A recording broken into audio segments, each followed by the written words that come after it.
Okay, so what we're going over today is adding and subtracting complex numbers. Now, a complex number is a constant added to an imaginary number. In this particular case, we use I all the time to represent the square root of -1. So, a complex number would look something like this. Okay, we've got our constant, and then we've got our imaginary number. Now, what happens when you add or subtract two complex numbers from each other or add to each other is we would first be given some problem like this.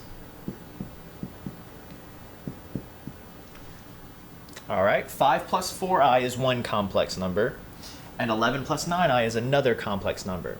Now, we need to add these two together. So what we're going to do is we're going to treat I like it is a variable.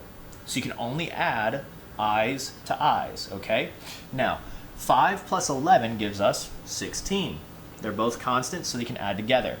4i plus 9i gives us 13i. So this would be the answer if we added these two complex numbers together. So your first step, treat I like it's a variable. And your second step is to combine your like terms. I's need to add to i's, and constants need to add to constants, okay? That's how you add complex numbers. Subtracting is the same process, only this time you subtract. So if we were given two complex numbers, let's use the same ones.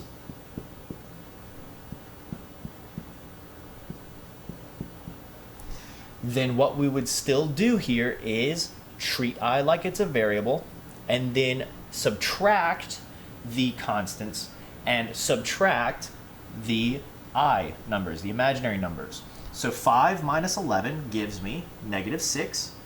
4i minus 9i gives me -5i. And this would be our answer if we subtracted these two complex numbers. So step 1, treat I like it's a variable. Step 2, combine your like terms just like you would if you were simplifying an expression. That's how you add and subtract complex numbers.